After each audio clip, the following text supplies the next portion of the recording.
आस्था channel पर प्रभु की परिभाषा प्रभु की देखकर बहुत से भक्तात्माओं ने ये आशा व्यक्त की कि कोई ऐसा प्रत्यक्ष प्रमाण सामने आवे कि जिससे हमें सिद्ध हो कि परमात्मा कबीर साहब वास्तव में प्रभु हैं। अब कबीर साहब कहते हैं कि पर्वत पर्वत में फिरा कारण अपने राम, जब राम जैसे संत मिले जिन सारे सब काम। कबीर परमात्मा अपनी ही महिमा स्वयं ही गाते हैं और कहते हैं कि परमात्मा से हम जो सुख चाहते हैं, पुत्र बांझ को पुत्र हो, बंद कर दे। ये आपके सामने एक अनमोल उदाहरण है। ये एक परिवार खड़ा है। ये जिला रोहतक हरियाणा के गांव चिड़ी के रहने वाले हैं और इस बहन के जो अब देखो सामने, इस बहन की आयु लगभग 57 वर्ष है और साथ में ये नवजात शिशु इनकी गोद में है। ये इनका पुत्र है। पहले ये सामने जो लड़की खड़ी है, ये सामने सुलोचना नाम की लड़की, ये बड़े वाली देखना, इसका नाम सुलोचना है। आपकी कितनी आयु है बेटी? 35 वर्ष। अब इस लड़की की आयु 35 वर्ष हो चुकी है और इसके ये 2 पुत्र और पुत्री हैं। ये पुत्री है इस लड़की की और ये पुत्र है, अर्थात इस बहन की, देखना इसको बड़ी वाली को, क्या नाम है तेरी माँ का? संतरा की ये तो बेटी है, बड़े वाली सुलोचना नाम है, जो 35 वर्ष की है। चित्र मारे ना सारे। और ये देवती है इसकी और ये देवता, और ये इनका दामाद है। इस 35 वर्ष के तक कोई संतान नहीं हुई इस लड़की के, सुलोचना के जन्म के उपरांत। अब इस बहन ने एक अपनी बहन का पुत्र भी गोद लिया। जब वो 10 वर्ष का हो गया तो उसकी मृत्यु होगी। उसकी मृत्यु के बाद ये पागल होगी। इस संतरा की ननंद गांव झांसुआ के अंदर ब्याही हुई है। वो बहुत बीमार रहती थी, सब जगह घूम ली थी, बर्बाद हो चुकी थी। और कबीर परमात्मा के चरणों में आते ही कर्म दंड कटते ही वो स्वस्थ होगी। 4 वर्ष हो गए। तब वो अपनी बीमारी का इलाज हो जाने के बाद उसने फिर अपनी इस भाभी से प्रार्थना की जिसका संतान नहीं थी, एक पुत्री होने के बाद। ये जो सामने आपने चित्र में पुत्र को लिए हुए दिखाई दे रही है। फिर इधर लो, उसने जाकर के अपनी भाभी से, संतरा से प्रार्थना की कि आप यहाँ नाम ले लो। ये पागल हो चुकी थी, ऐसे इसका इलाज भी करवाया गया कि ये पागल हो चुकी है, मेडिकल आदि में ले जाकर। तब इसने प्रार्थना की कि आप हमारे गुरुदेव इस दास का नाम बताया, वहां चलो, उनसे उपदेश लो। कबीर परमात्मा की रजा से आपकी ये सूनी गोद भी भरी जा सके है। अब 57 वर्ष की आयु में, और ये अनमोल कहानी करना कोई बच्चों का खेल नहीं है। ये पूर्ण परमात्मा कबीर साहब की समर्थता का प्रत्यक्ष प्रमाण है। ये नहीं मानी कि अब नहीं हो सकता कुछ भी। तब उसने बहुत प्रार्थना की, इसको कह सुन करके यहाँ ले आए इस आश्रम करौथा में। नाम लिया। नाम लेते ही परमात्मा कबीर परमेश्वर ने अनहोनी की। ये बांझ को पुत्र दे, कोढ़ी को काया दे, वो प्रभु कहलाता है। ये गर्भ रहा, ये बच्चा परमात्मा ने भेजा अपनी कृपा से। फिर भी इनके मन में शंका पैदा कर दी इन मूर्ख मार्गदर्शकों ने, क्योंकि ये तो बेचारी सऊदी में थी नहीं। पागल हो चुकी थी। कहा कि तुम्हारे देवता प्रसन्न हो गए, ये तो ऐसे होना ही था। ये 35 वर्ष तक देवता कहाँ जा रहे थे इनके। यही ये मूर्ख जो मार्गदर्शक कि कहीं तुम्हारी प्रभुता और तुम्हारे ये रोजी रोटी समाप्त ना हो जाए, फिर भी गुमराह करने की चेष्टा की। इनके दिल से यहाँ की आस्था हट गई और फिर अपनी उन्हीं देवी देवताओं के चक्कर में पड़ गई। ये लड़का 14 महीने तक माँ के गर्भ से बाहर नहीं आया। सब डॉक्टर बच लिए कि ये लड़का शायद खत्म भी हो जा बालक। फिर वही जिसने इसको नाम दिलाया था, इसकी ननंद, वो गांव गई और उसने कहा कि नादान तूने जुल्म कर दिया। ऐसे प्रमाण, प्रत्यक्ष प्रमाण के बाद भी तुम्हारी बुद्धि भ्रष्ट होगी, चलो जाकर माफी मांगे, दोबारा उपदेश ले। तब ये बेचारी यहाँ आई और जो भी उन देवता का दर रखा था वो कुर्डियां बठो क्या ठा गए। नाम लेकर गई, दोबारा माफी मांगी कि मेरे से गलती होगी। तब तीसरे दिन इस लड़के का जन्म हुआ। बोलो सतगुरुदेव की जय। ये सामने आप फिर देखिए इसी पुण्य परिवार को। आज इनसे पूछ कर देखो इन्होंने कितने देवी देवता पूजे थे और क्या क्या इन्होंने ना किया होगा। और कबीर परमेश्वर ने ये सुख दिया जो पृथ्वी पर कोई नहीं दे सकता। ये वो परमात्मा है जो भाग्य के बिना भी दे सकता है। ये आपके सामने प्रत्यक्ष प्रमाण है। बोलो सतगुरुदेव की। बंदी छोड़ कबीर साहेब की। सत साहेब। आस्था चैनल पर भक्तात्मा बड़े प्रेम पूर्वक और श्रद्धा पूर्वक ये सत्य राम कथा सुन रहे हैं। वास्तव में राम कथा ये है। अभी तक हमने रामायण आदि सुना, कृष्ण लीला आदि सुना, ये आंशिक राम है। ये विभागीय साहेब हैं। ये केवल एक ब्रह्मांड में अर्थात समझो एक प्रांत के विभागीय मंत्रियों की ही महिमा से हम परिचित हुए। अब वास्तव में राम कथा ये है जो आप परिभाषा प्रभु की सुन रहे हैं।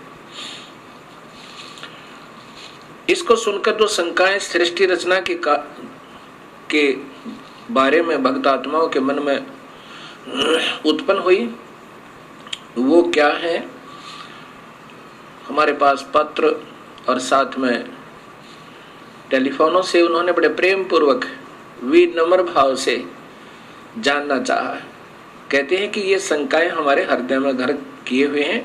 वैसे आपके द्वारा दिए गए प्रमाण शब्द सिद्ध हैं, उनमें गुंजाइश नहीं है मन को कहीं भी छिद्र ढूंढने की। फिर भी ये मन कहीं ना कहीं छोटी छोटी आंट बना करके हमें ऐसे कचोटता ही रहता है। बड़ी आपकी कृपा होगी अगर ये छोटे छोटे प्रश्नों के शंकाएं भी हमारी दूर हो जाएं।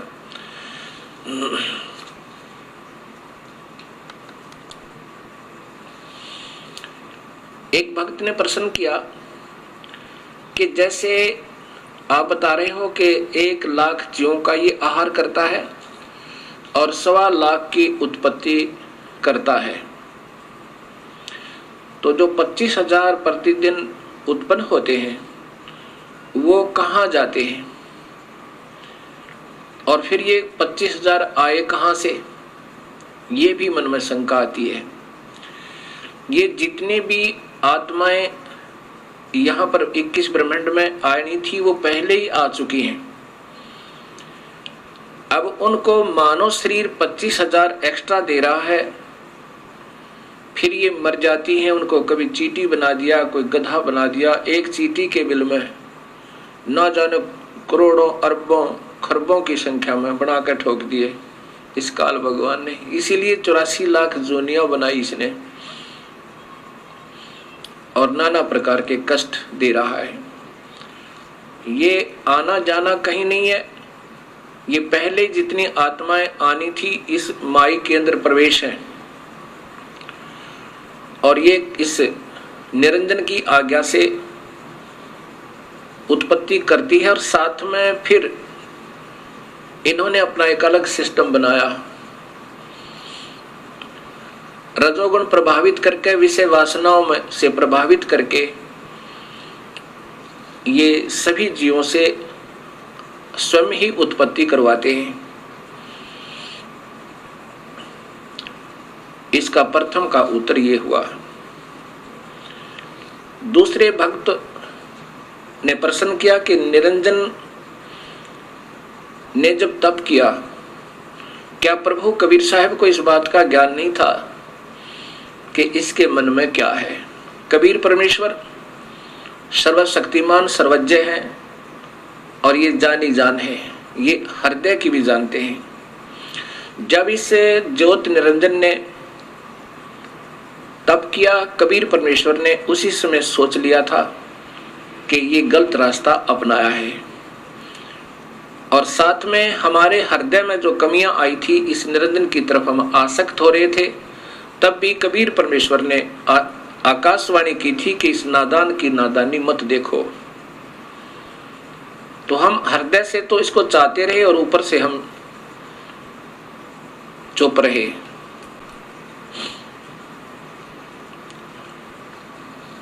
और परमेश्वर कबीर साहब ने मालूम था कि ये क्या चाह रहा है,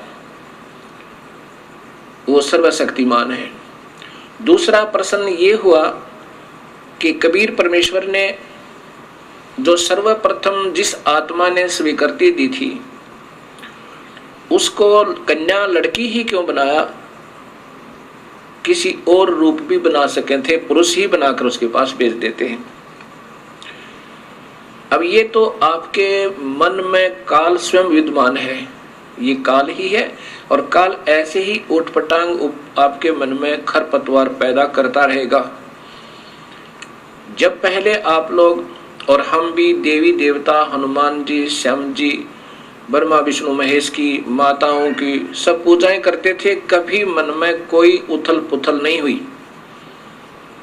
और जब ये अपने प्रभु को पहचानना चाहती है आत्मा, उस समय ये काल तीव्र हो जाता है, सैकड़ों शंकाएं उत्पन्न करने की चेष्टा करता है।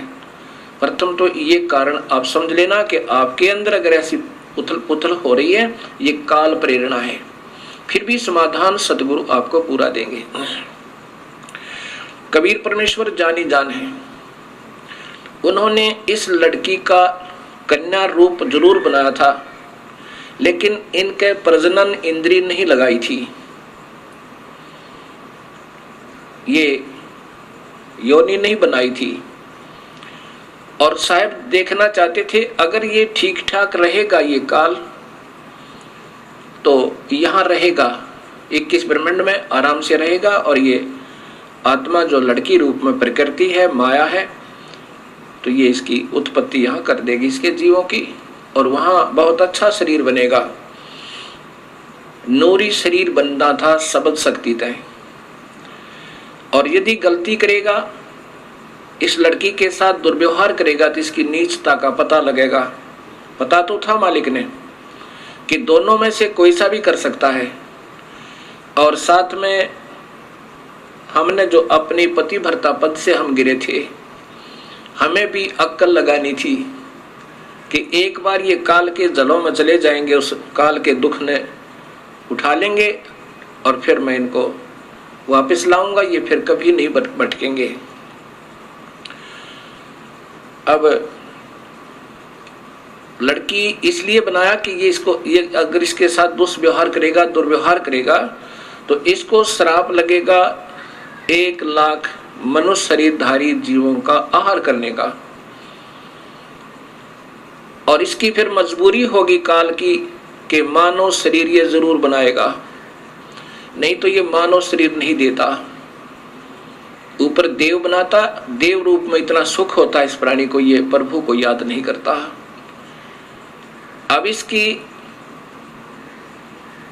उस जानी जान परमात्मा ने पहले इसकी पर काट दी थी, चल बेटा किसी तरह चल ले तू। अब हम इसने वहां गलती की, बदमाशी करना चाहा, तो लड़की ने इसके अंदर शरण लिया, उसके प्रतिफल में काल को श्राप लगा, ये वहां से निष्कासित हुए। अब ये काल की मजबूरी बन गई हमें एक मानव शरीर देने की, इसको श्राप लगा हुआ अपनी भूख मिटाने के लिए। और कबीर परमेश्वर को मालूम था कि इन अपनी प्यारी आत्माओं को मैं इस मानव शरीर में फिर जाकर सत्ज्ञान दूंगा और अपने चरणों में लेकर के इनका फिर उद्धार करके वापस ले आऊंगा। ये जानी जान है, ऐसा इसका ये समाधान समझो। अब फिर प्रश्न एक, क्योंकि ये जो खरपतवार उत्पन्न होते हैं वो या तो बहुत ही अनजान होते हैं या वो किसी गलत गुरु के फंसे हुए होते हैं और वो गुरु लोग उनमें ये गलत मैटर भरते रहते हैं कि ये प्रश्न करो, ये करो, क्योंकि उनके पास अब जवाब नहीं है। वो कितने दिन इन भोली आत्माओं को गुमराह कर सकते हैं। आज सब बहन बेटियां एजुकेटेड हैं, सब बहन भाई एजुकेटेड हैं, पढ़े लिखे शिक्षित हैं और शास्त्र हमारे पास उपलब्ध हैं। अब ये गलत गुरु इन भोली आत्माओं को भरमा नहीं सकते। ठीक है, क्योंकि वो अनजान हैं और वो चतुर व्यक्ति हैं, वो मन गुरु जी, और वो प्रभु की प्यासी आत्माएं हैं, वो भटक रही हैं, उस अपने प्यारे प्रभु को तलाश कर रही हैं। लेकिन ये इन ठगों का फंस गई जिनको स्वयं ज्ञान नहीं कि परमात्मा कौन है। कोई निराकार बताता है, कोई निराकार है, परमात्मा की कोई स्थिति नहीं है। कोई किसी को प्रभु बताता है, कोई किसी को बताता है, कोई कहता है ब्रह्मा विष्णु महेश के माता पिता नहीं है, कि तो अजर अमर है, ये सर्वशक्तिमान है। तो वो ऐसे गुरु आपको अब फिर विचलित करने की चेष्टा कर रहे हैं, जो ऐसे प्रश्न आपके मन में आ रहे हैं। फिर भी समाधान आपको मिलता रहेगा।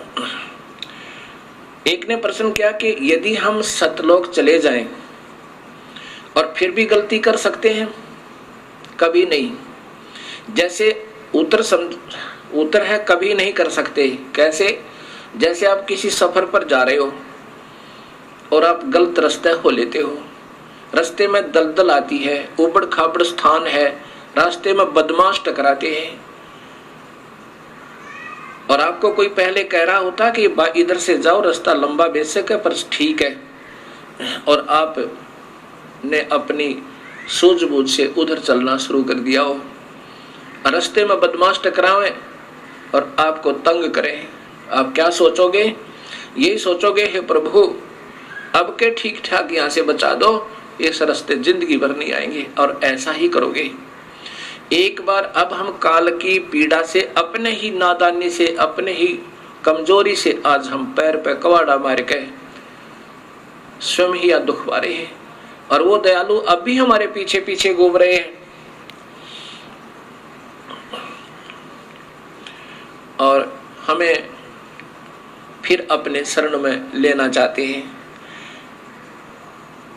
अब इसकी एक बार हम वहां पहुंच जाएंगे, इधर देखेंगे नहीं जिंदगी में कभी भी, हम इधर थूकेंगे भी नहीं, क्योंकि जब हम यहां से चले जाएंगे जब इस खतरों का हमें और विशेष ज्ञान होगा।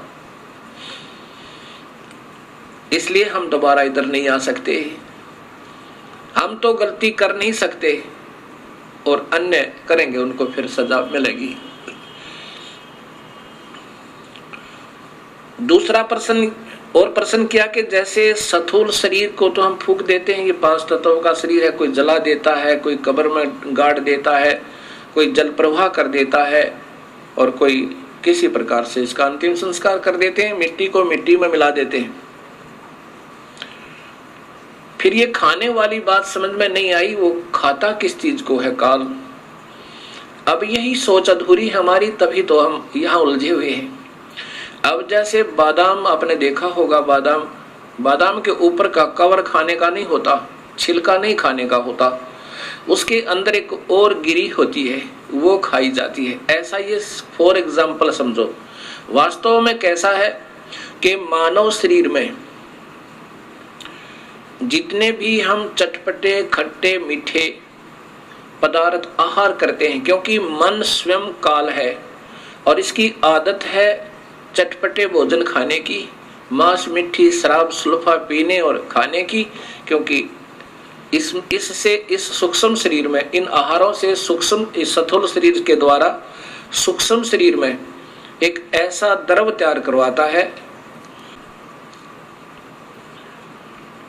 कि जो उस सूक्ष्म शरीर के अंदर लेप हो जाता है, उसमें जैसे स्पंज सोख लेती है, पानी को चूस लेती है, ऐसे वो सूक्ष्म शरीर इन व्यसनों को जो हम सारे जीवन में आहार करते हैं, पान करते हैं, कोई शराब पीता है, कोई सुल्फा पीवे, कोई अफीम खावे, कोई नाना प्रकार के चटपटे भोजन आहार करता है, उससे स्थूल शरीर की परवरिश होने के बाद भी कुछ मैटर बच जाता है और उसका फिर लेप उस सूक्ष्म शरीर, इसके अंदर एक ऐसा ही सूक्ष्म शरीर है, उसके अंदर लिप्त हो जाता है, जम जाता है। उस सूक्ष्म शरीर को ऊपर ले जाके अपनी तपस्या पर फिर ये जला भून भून के बुरी तरह तड़फा तड़फा के उसमें से वो माल छुटवाता है, वो द्रव छुटवाता है। और ये इतना पीड़ा होती है इस जीव को, ये चिल्ला चिल्ला के बुरी तरह रोता है और फिर बेहोश हो जाता है। और जब इसमें से सारा मैटर निकल लेता है, इसने ऑटोमेटिक सिस्टम बनाया हुआ है, फिर इनको वहां से उड़ा देता है। फिर ये आकर के धर्मराय के पास लेखा जोखा करवाते हैं। फिर कर्म आधार पर इनको फिर 84 लाख जूनिया, स्वर्ग, नरक आदि प्राप्त होते हैं। और फिर कर्म आधार पर स्वर्ग, नरक, 84 लाख जूनिया ये अलग से फिर इस ये काल इनको देता है, ये दंड अलग से होता है।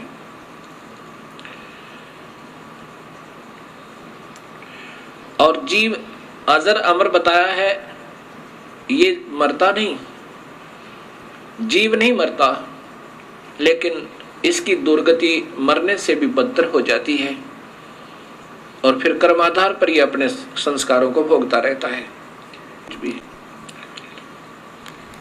एक भक्त आत्मा का प्रश्न, ये तो बिल्कुल ही नादान आत्मा का प्रश्न हो सकता है जो उसने किया। उस भक्त आत्मा ने कहा कि महाराज जी, हमने पहली बार आपके मुख से ये सतलोक सुना और शास्त्रों में प्रमाणित देखा। ये तो हृदय ने स्वीकार कर लिया कि वो स्थान सत्य है जो आप बता रहे हो, और वो भक्ति भी सत्य है और वो मंत्र भी सत्य है जो आपने प्रमाणित बताए कि इन 3 मंत्रों से मुक्ति होगी। वो वेदमय प्रमाण है, गीता भी प्रमाण देती है, तो इससे बड़ा प्रमाण इस पृथ्वी पर नहीं हो सकता। अब मुझे डर लग रहा है कि कहीं मैं आपसे उपदेश ले लूं और आपकी सत्साधना से मैं सीधा सतलोक चला जाऊं और कहीं वहां कोई भी ना मिले, मैं अकेला ही पहुंच जाऊं तो वहां मेरा दिल नहीं लगे। तब मैंने उससे कहा, नादान, आप इस काल लोक में कितने सुखी हो, कभी गधे बनोगे, कभी सूअर बनोगे, 84 लाख जोनियों में कष्ट उठाओगे, यहाँ क्या दिल लग रहा आपका? वो नादान क्या कहता है जी, यहाँ घूमते फिरते तो नजर आते हैं गधे बनकर भी, दिल लगा रहता है। अब यहाँ हमारी सोच इतनी गिर चुकी है कि यहाँ पीड़ाओं पर पीड़ा सहन करते करते भी हमारा हृदय यहाँ से दूर जाने को नहीं करता। ये कारण क्या है? ये भगवान विष्णु जी की मेहरबानी है। इसने हमारे यहाँ एक सतिथि बनाई हुई है, हमारे को यहाँ पर फंसाया हुआ है, यहाँ से हमारा हृदय नहीं हिलने देते। इसलिए इस त्रिगुणमयी माया कहा है। ब्रह्मा हमारे अंदर रजोगुण पैदा करता है, यहाँ के ठाठो बाट की उपलब्धि के लिए ना जाने क्या क्या अनर्थ कर देते हैं हम, और फिर ये हमारे पास रहते भी नहीं। ना कार रहती है, ना कोठी रहती है, ना संतान रहती है, ना संपत्ति रहती है, और जब तक ये शरीर रहता है हमारी वृत्ति ये खराब रहती है। ये भी जोड़ दूं, ये भी बना लूं, ये सुविधा उपलब्ध कर लूं, ये शरीर ही छूट जाता है, फिर ये प्राणी रो रो के टक्कर मारता है।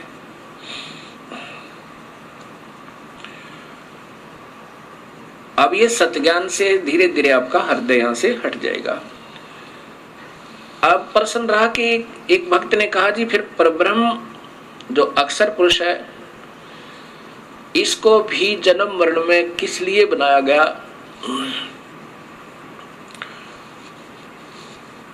हाँ, इसने जब क्षर पुरुष ने अर्थात इस ब्रह्म ने किया और राज्य प्राप्त किया।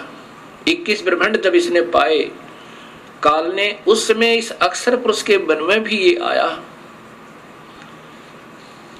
कि क्यों ना मैं भी अपना अलग स्थान बना लूं। अब वहां पर इतना भी कमजोरी अगर आ जाती है तो भी ये जीव वहां रहने के योग्य नहीं होता। अब ये जो गलतियां वहां पर होनी थी वो हो चुकी, और इन गलतियों के कारण अन्य जो बची हुई आत्मा है वो बिल्कुल सावधान होगी, अब वो गलती नहीं करते। अब जैसे कोई जा रहा हो और एक को पागल कुत्ता काट ले और बाकी भी जा रहे हैं और फिर वो रोता हुआ भाग रहा है, इधर पागल कुत्ता है तो उधर कोई नहीं जाएगा, सब वापस भाग लेंगे। ऐसे ही ये जो गलतियां की जिन्होंने, उन्हें सजाएं पाई और आगे बैन लग गया, क्योंकि सबको पता लग गया कि ऐसे निर्मल स्थान को छोड़ के और कहीं ठिकाना नहीं है, क्योंकि वापस यहाँ से दुख पाकर के वापस गई हुई आत्माओं ने वहां सभी को सचेत कर दिया कि उस काल लोक जैसा कष्ट कहीं पर नहीं है। हमने गलती की और हमारे दयालु परमेश्वर ने हमारे ऊपर फिर रहम किया।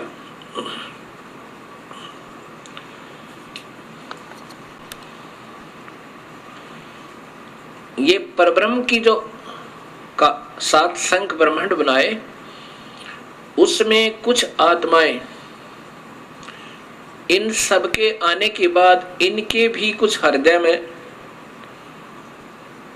इनकी आत्मा, यानी अब एक भक्त ने प्रश्न किया कि जब वहां मन तो है ही नहीं, आप ही बता रहे हो कि काल ही मन है और मन वहां है नहीं, तो फिर आत्मा वो मन कैसे हुआ उस निरंजन में। अब ये आत्मा भी की भी सोच होती है, मन तो यहां इस काल लोक में है, यहां इसने डबल बना रखा है, अपना भी प्रभुता मन इस आत्मा की सोच को यहां बिल्कुल खराब कर देता है, और आत्मा की भी अपनी सोच होती है। तो वहां अपनी सोच से उन बाकी कुछ आत्माओं ने, जो 7 संख ब्रह्मांडों में कुछ आत्माएं ऐसी हैं जिन्होंने भी ये सोचा था कि शायद हम भी उसमें स्वीकृति दे देते तो वहां चले जाते, इनके मन में ऐसा आया था, और उनकी भी सजा इनको इतनी ही मिली कि इस पारब्रह्म का अलग से एक स्थान बनाया और उसमें उन बाकी की आत्माओं को वहां भेज दिया।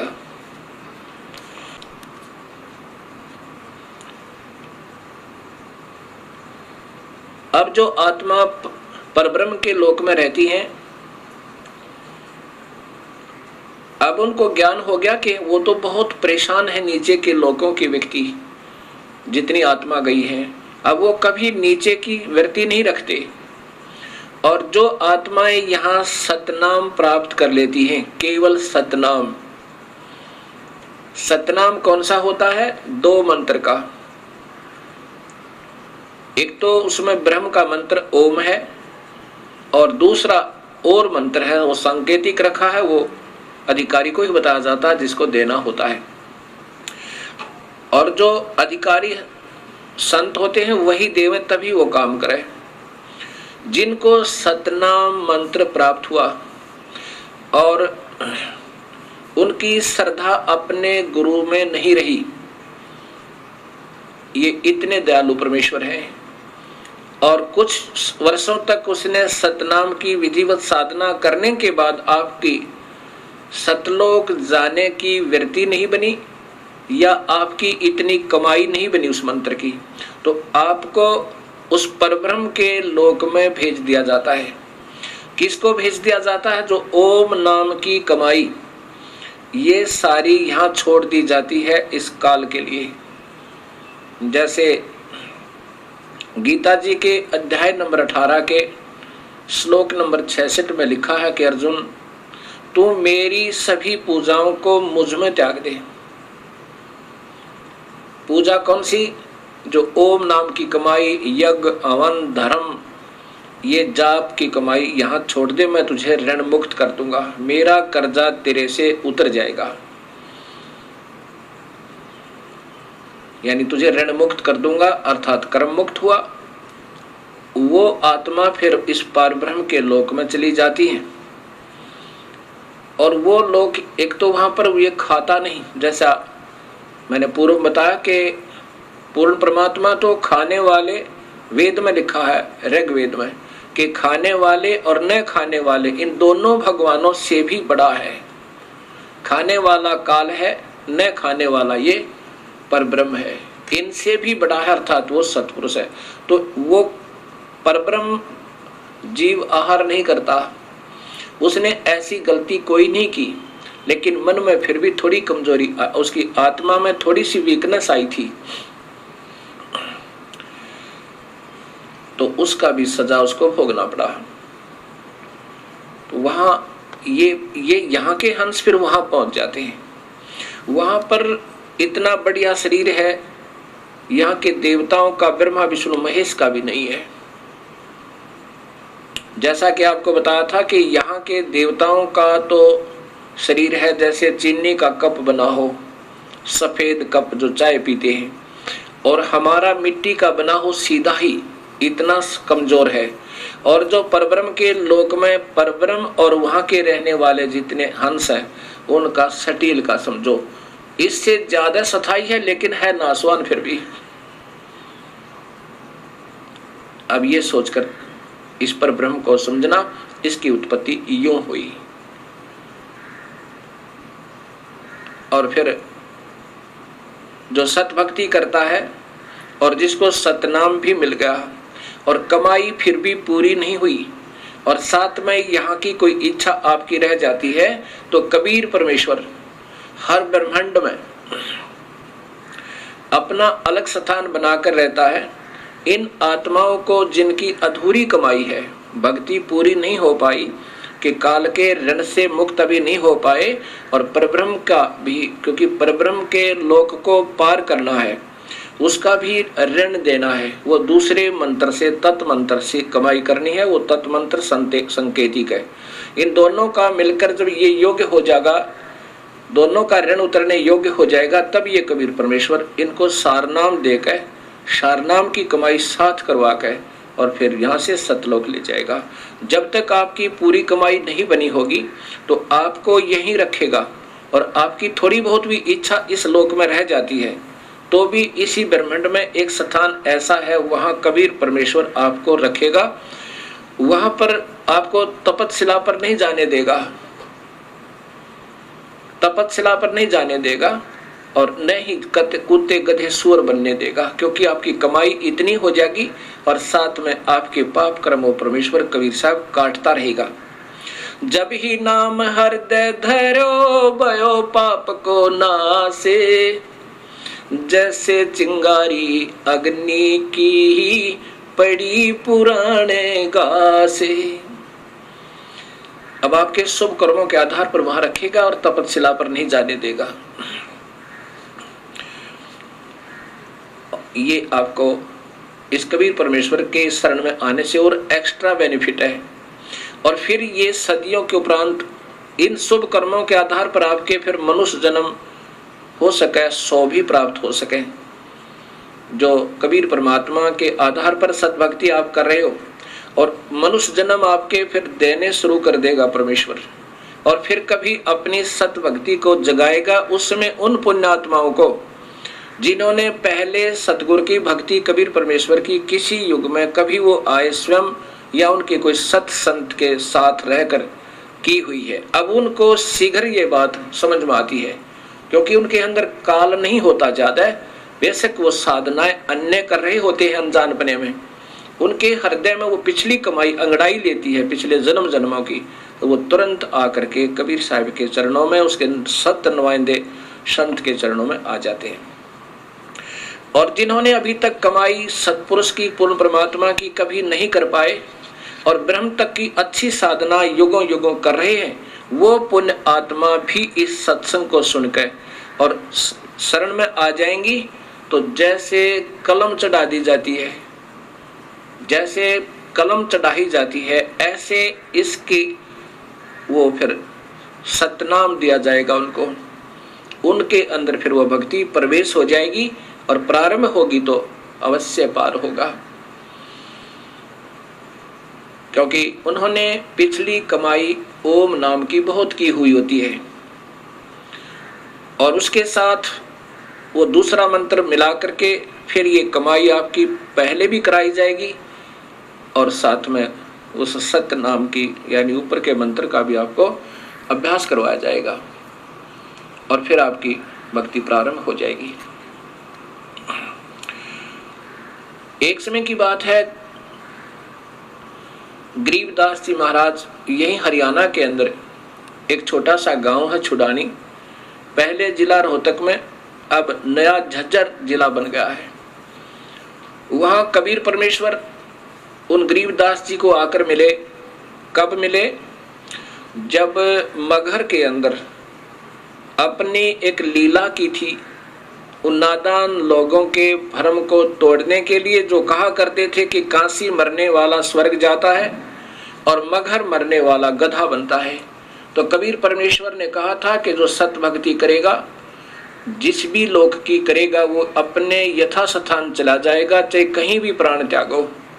ये तुम्हारी भूल है कि भूमि के आधार पर तुम गुमराह कर रहे हो। नाम की कमाई से, सत भक्ति से जीव को ऊपर के लोकों में स्थान मिलता है। ऐसे कोई पृथ्वी के आधार पर पार नहीं हो सकता। उस भ्रम को तोड़ने के लिए कबीर साहब ने कहा था, मैं मगर शरीर छोड़ूंगा और वहां देखना मैं स्वर्ग जाऊंगा या स्वर्ग से भी ऊपर जाऊंगा। ऐसा ही किया था। 120 वर्ष यहाँ शरीर दिखाकर मानव जैसा सर्व शक्ति से प्रकट होकर, और सब शक्ति से वहां लाखों की संख्या में दर्शकों के सामने, और साथ में 2 नरेश, बिजली खां पठान मगहर नरेश और बीर देव सिंह बघेल काशी नरेश के सामने अपना शरीर अदृश्य कर दिया था, और एक चादर नीचे बिछाई थी, एक ऊपर ओढ़ी थी शरीर त्यागने के लिए। तो शरीर के उस चादरों के बीच में सुगंधित फूल मिले थे, शरीर नहीं मिला था कबीर परमेश्वर का। और ऊपर देखा कि एक प्रकाश का गोला ऊपर को जा रहा है, और आकाशवाणी हुई कि देखो मैं स्वर्ग से भी ऊपर जा रहा हूं। वहां सन विक्रमी संवत 1575, सन 1518 में अपने सह शरीर सतलोक गवन के उपरांत सन 1717 में 199 वर्ष के बाद वो कबीर परमेश्वर सह शरीर प्रकट होकर, गरीबदास जी जब गायों के पाली गए हुए थे, उनके गवाले थे, चरहा रहे थे अपनी गायों को, वहां खेतों में आके स्वयं प्रकट हुए मानव शरीर, क्योंकि उनका मानव जैसा शरीर है परमेश्वर का। 199 वर्ष के बाद कबीर साहब स्वयं अपने सतलोक से आकर गरीबदास जी को वहां मिले खेतों में। वहां आज भी यादगार बनी हुई है उस परमेश्वर के प्रकट होने के प्रकट स्थल की।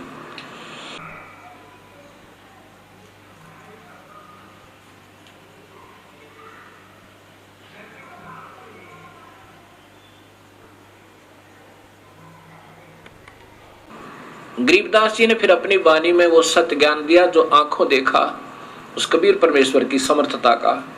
कबीर साहब गरीबदास जी की आत्मा को लेकर धर्मराज के दरबार में पहुंचे। धर्मराय यहाँ का न्यायाधीश जो काल ने बैठा रखा है, और वो सबका लेखा जोखा करता है। कबीर साहब गरीबदास जी की आत्मा को लेकर के धर्मराज के दरबार में, धर्मराय के उस न्यायाधीश के दरबार में प्रवेश करते हैं, और यहाँ का वो सुप्रीम जज न्यायाधीश खड़ा हो जाता है धर्मराय, और कबीर साहब के सामने अपनी चेयर छोड़ देता, अपना तख्त छोड़ देता है, कुर्सी छोड़ देता है। क्योंकि कबीर परमेश्वर वो सुप्रीम पावर है। जैसे हिंदुस्तान का सुप्रीम कोर्ट का सुप्रीम जज, चीफ जस्टिस, चीफ मजिस्ट्रेट राष्ट्रपति के सामने अपनी चेयर छोड़ देगा, अन्य के लिए नहीं, क्योंकि हिंदुस्तान का राष्ट्रपति सुप्रीम मजिस्ट्रेट भी होता है और वो सुप्रीम पावर होती है। राष्ट्रपति फांसी की सजा भी मुक्त कर सकता, उसको कोई पाबंदी नहीं, और अन्य सजाएं तो उसके बाएं हाथ का खेल होता है। ऐसे कबीर परमेश्वर और सुप्रीम पावर है, यहाँ के हर ब्रह्मांड के न्यायाधीश उसके सामने हाथ जोड़कर खड़े हो जाते हैं। जब धर्मराज ने कहा, धर्मराय ने कहा, न्यायाधीश ने कहा कि हे परवरदिगार विराजो, बैठो मालिक, तब खड़े खड़े कबीर साहब ने जैसे कोई बड़ा अधिकारी छोटे अधिकारी पर डांट लगावे और अपनी समर्थता दिखावे, ऐसे कबीर साहब ने कहा कि धर्मराय आंख कान खोल कर सुन ले, जिसने मेरा नाम ले रखा है। क्योंकि कबीर परमात्मा ने मालूम है कि ये काल का जाल बहुत तगड़ा है, ये नाम भी ले लेते हैं इनके मन में और ना जाने कितनी खरपतवार पैदा कर देता है और फिर उन भोली आत्माओं को नाम से वंचित करवा देता है। इनको ऐसे ही झूठा लालच देकर और दूसरे के द्वारा प्रेरणा दिलाकर कि उन्होंने कहीं देवी देवताओं को की पूजा त्याग दें, आपको घना नुकसान हो जाएगा, ऐसे डरा डरू के और उनसे पूजा छुटवा देता है। और वो पुण्यात्मा 1 वर्ष 2 वर्ष 3 वर्ष 4 वर्ष जितनी भी पूजा कर चुके हैं और डरते त्याग गए, जो गुरुद्रोही नहीं हुए, और उनको फिर धर्मराज के दरबार में ले जाया जाता है, मान लीजिए। तो वहां जाकर के कबीर साहब कहते हैं उन आत्माओं को भी तू मत पकड़ना, क्योंकि उनको तुमने दबाव देकर और दूसरे के द्वारा उनको गुमराह करवा दिया, उनको मेरे पास भेज देना। और साथ में भूल चूक कर जिसने सारी उम्र पूजा की मेरी कबीर परमेश्वर की और अंत में किसी ने डगमग कर दिया, उन दोनों ही सतिथि वालों के बारे में कबीर परमात्मा क्या बताते हैं। धर्म गरीबदास जी ने उनकी वार्ता अपने कानों सुनी, आंखों देखी, वर्णन किया। क्या बताते हैं? धर्मराय दरबार में देई कबीर तलाक, मेरे भूले चुके हंस को पकड़िए मत कजाक। कबीर साहब कहते हैं धर्मराज, अगर कोई मेरी आत्मा भूल चूक कभी तेरे दरबार में आ जा तो उसको सजा मत देना, उसको मेरे पास भेज देना। अब वो धर्मराज हाथ जोड़कर कहता है, परवरदिगार, आप ही का बनाया हुआ एक संविधान है कि जो जैसे भी जो कर्म करेगा इस 21 ब्रह्मांड में, उसको उनका प्रतिफल अवश्य भोगना होगा, चाहे अवतार भी क्यों ना हो। जैसे भगवान श्री राम ने सुग्रीव के भाई बाली को मारा था, उसकी भी सजा, उसका भी दंड भोगना पड़ा। भगवान श्री कृष्ण रूप में वही विष्णु जी आए, श्री राम आत्मा, और एक पारधी ने उनके पैर में तीर मार के वो बदला लिया। वो पारधी कौन था? वो बहेलिया कौन था? वो स्वयं वो बाली था जो सुग्रीव का भाई की आत्मा थी। कबीर साहब कहते हैं कि जिन्होंने मेरा उपदेश ले लिया वो तेरे कर्म भ्रम नहीं लगेंगे। अब धर्मराज कहता है कि मालिक, जब तक ये आपकी शरण में नहीं आए थे, इनकी पिछले पाप कर्म और शुभ कर्म मेरे अकाउंट में, इनके अकाउंट में, मेरे रजिस्टर में चढ़े हुए हैं। उनका फल मुझे देना पड़ेगा दाता, या मेरी मजबूरी है। तब कबीर साहब ने कहा कि ये कर्म भ्रम ब्रह्मांड के मैं पल में कर दूं नेस, ये काट दूंगा सबको। और जिन हमारी दोही दी सो करो हमारे पेश, जिन्होंने मेरी दुहाई दी है, मेरा नाम ले रखा है, मेरे पूरे सच्चे नुमाइंदे था, उनको फिर मेरे पास भेज देना, तू लेखा जोखा मत करना। बोले पुरुष कबीर से धर्मराय कर जोड़े, तुमरे हंस को पकड़ू नहीं मोहे 2 ही लाख करोड़े। ये कबीर परमेश्वर, तेरी आत्मा ने मैं नहीं पकड़ूंगा, लेकिन मुझे ये लाख दुहाई है अपने कानों के हाथ लगा कर कहता हूँ। पर परमात्मा जिन्होंने पहले ये पाप कर्म कर रखे हैं, आपकी शरण में आने से पूर्व उनके बारे में क्या बोला कि कर्मों से तीरथ हैं अब मुख से कहे कबीरी, उनको निश्चय पकड़ूंगा फिर जड़ दूं तोक जंजीर। ये धर्मराज बोला। तो कबीर साहब क्या कहने लगे, करम भरम ब्रह्मंड के ये पल में कर दो ने से, इनका कांटा लगा दूंगा, क्रॉस कर दूंगा तेरे सारे मेरी प्यारी आत्माओं के पाप कर्मों को। और जिन हमारी दो ही दे सो करो हमारे पेश, उनको मेरे पास भेज देना, तू लेखा मत लेना। इस प्रकार कबीर साहब ने अपनी समर्थता गरीबदास जी को दिखा के सतलोक लेके गए और वहां से फिर वापस भेजा। तो मेरा जो कहने का तात्पर्य था कि जो कबीर साहब के चरणों में भक्तात्मा एक बार सत भक्ति के आधार पर आ जाते हैं, उनको पार करके छोड़ता है। ये हमारी कमजोरियां हैं कि हम अपना समय बढ़ा लेते हैं इन अनजान समाज में उलझ गए। हम अपने प्रभु की बातों पर विश्वास कम करते हैं क्योंकि हम आम समाज में ज्यादा रहते हैं। ऐसे हम विचलित होकर के अपने जन्म बढ़ा रहे हैं। अब मान लीजिए किसी को सतनाम प्राप्त हो गया, इस दयालु परमात्मा ने कितनी रजा बख्श दी आप पे, और आप हृदय से उनको चाहते रहे, आपको अपने पास रखेगा, काल की तपस्या पर नहीं जाने देगा और लेखा जोखा उनको नहीं करने देगा, लेकिन आपको फिर जन्म देगा क्योंकि आपने अपनी कमजोरी से यह समस्या फिर पैदा कर ली। ये दयालु फिर आपको फिर संभालेगा, जैसे आज फिर कृपा कर दी उस परमेश्वर ने, इस सत्य ज्ञान का डंका फिर बजा दिया। और अब जो चूक गया फिर ना जाने सदियों उपरांत, ना जाने कब आपका मनुष्य शरीर हो है और हो तो फिर कोई सत्य मार्गदर्शक संत ना मिले ये जीवन, और फिर आगे 100-200 वर्ष के बाद ये कलयुग इतना गिर जाएगा कि कोई भी भक्ति करना नहीं चाहेगा, क्योंकि जिस आधार से ये भक्ति मार्ग पर भक्तात्मा लगी हुई हैं गलत संतों के शास्त्र विरुद्ध साधना पे, आखिर में ये सोच लेंगी भगवान है नहीं, क्योंकि प्रभु वाले गुण प्रभु की महिमा उनको उपलब्ध नहीं होगी और वो फिर नास्तिक हो जाएंगे और फिर कोई भक्ति करने वाला प्राणी नहीं रहेगा। अभी कितना अंतर हो चुका है, मांसाहारी दुनिया होगी, शराब पीवें, स्मैक पीवें, क्योंकि काल ने तो यही चिंता रहती है कि कहीं ये सत भक्ति पर लग जावें और ये कोई संत इनको ना मिल जाए और ये पार ना हो जावे।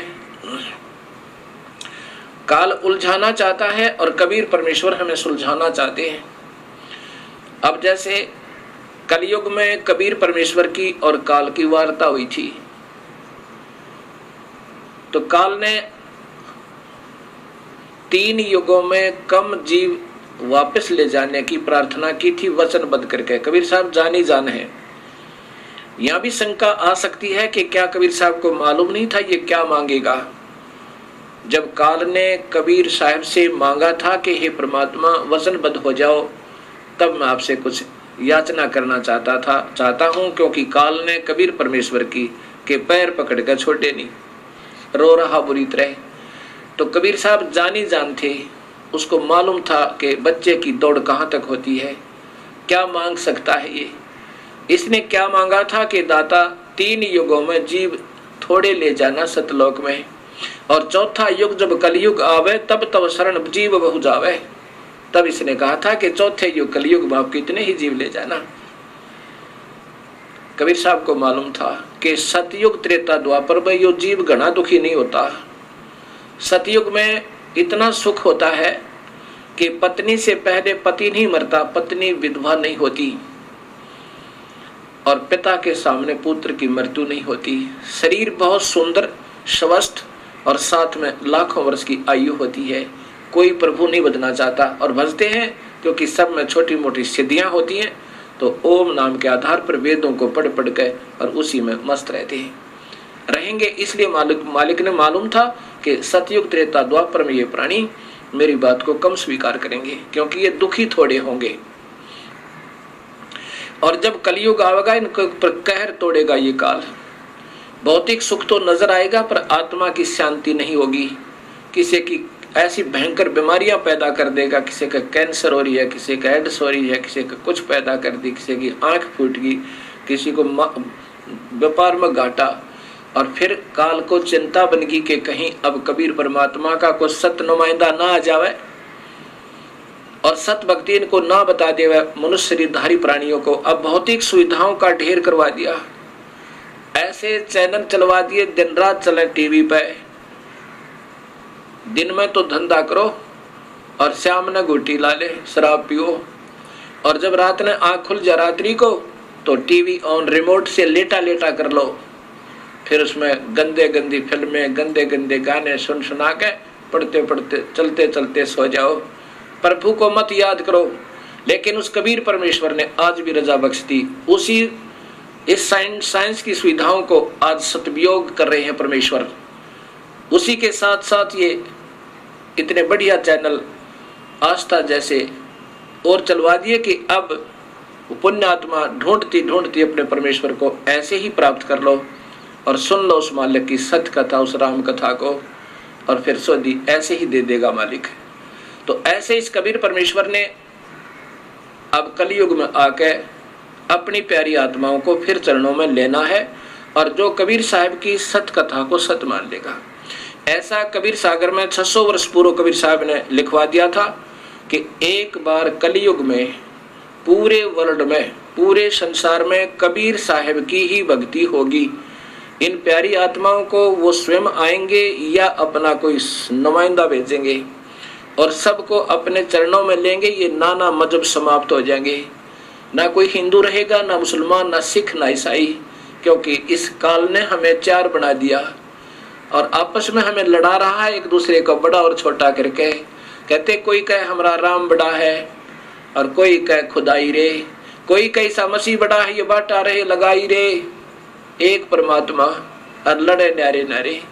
जैसे मासूम बच्चे, अनभोल बच्चे लड़ा करते हैं। एक बच्चा कहता ये मेरा पिताजी है, दूसरा कहता नहीं मेरा पापा है, और पापा दोनों का। वो कहता तेला मालूंगा झूठ, मेरा पापा तेला नहीं है। तो ऐसे हम अबोध हैं, हमें ये नहीं मालूम हमारा पिता एक है कबीर परमेश्वर।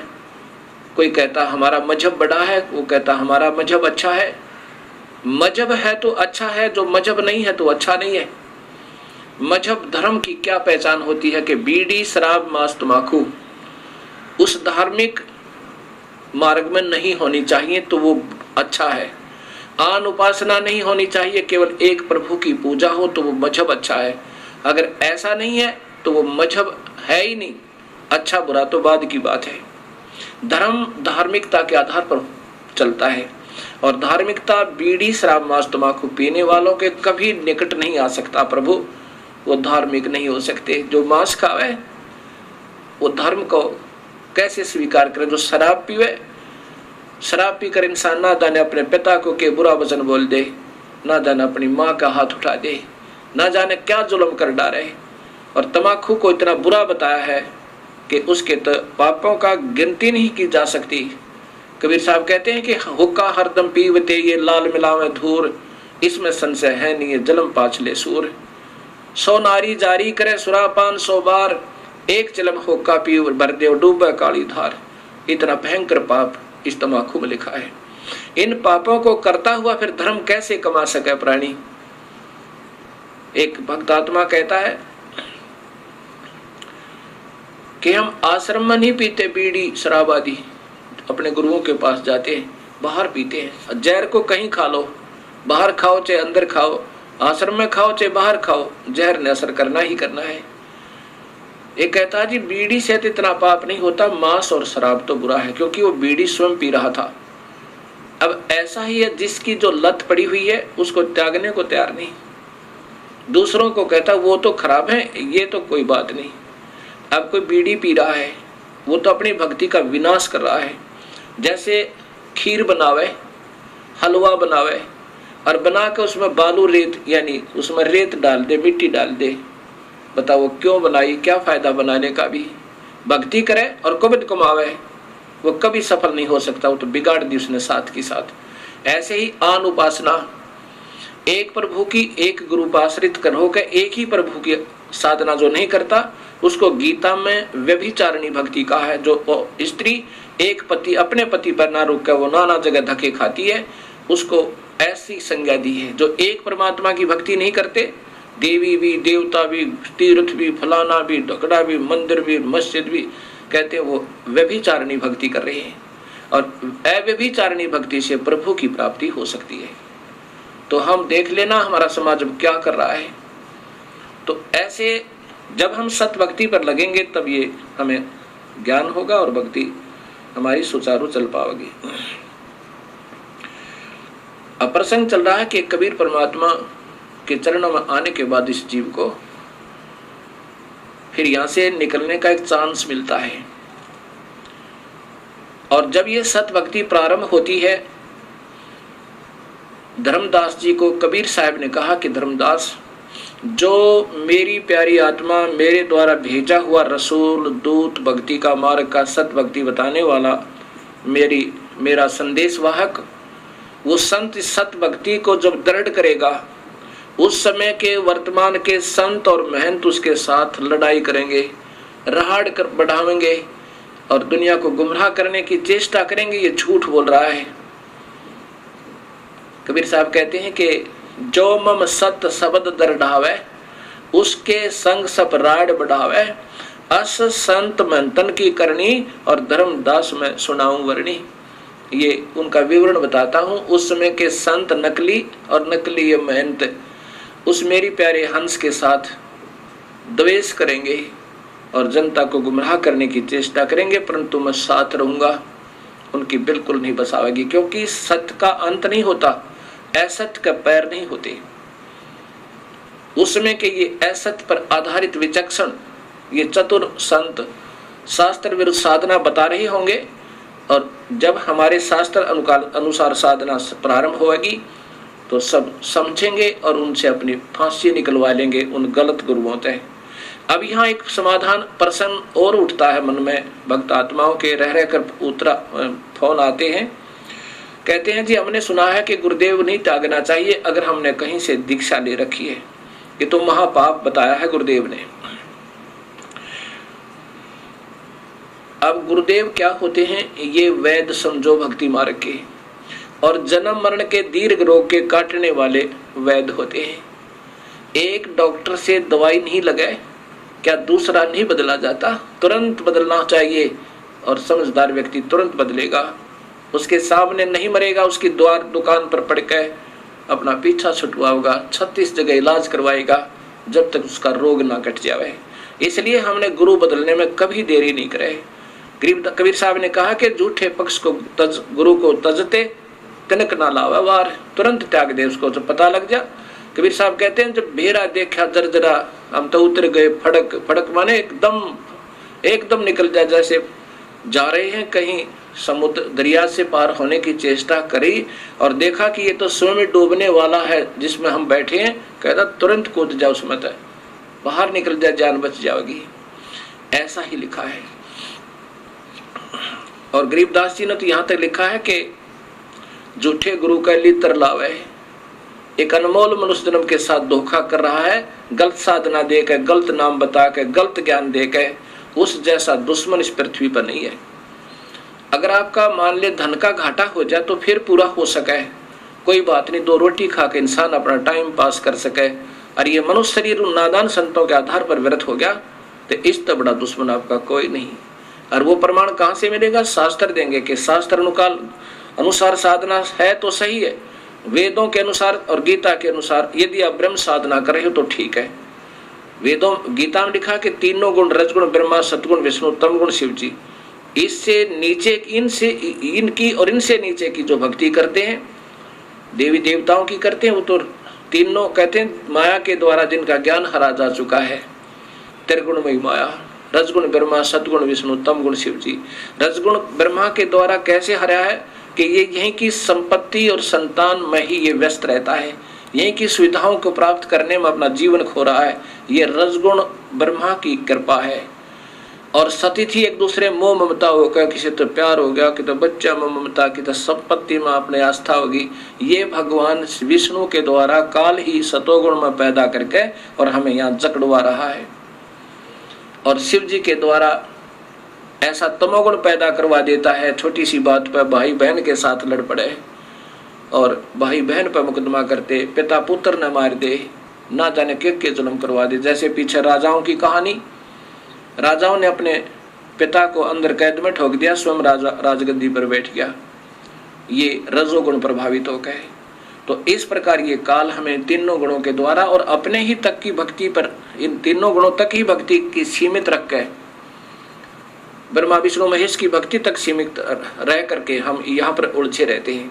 तो यहाँ ब्रह्म भी कहता है दुखी होकर के, ये काल कहता है कि जिन्हों की बुद्धि भ्रष्ट होगी इन तीनों भगवानों की पूजा करते करते और नीचे के देवी देवताओं की, वो राक्षस स्वभाव को धारण किए हुए वो दुष्ट नीच व्यक्ति, दूषित कर्म करने वाले मूर्ख मुझे नहीं बचते। अर्जुन बताओ, मुझे माने ब्रह्म साधना भी नहीं करते। अब देखना समाज में क्या पूजा हो रही है।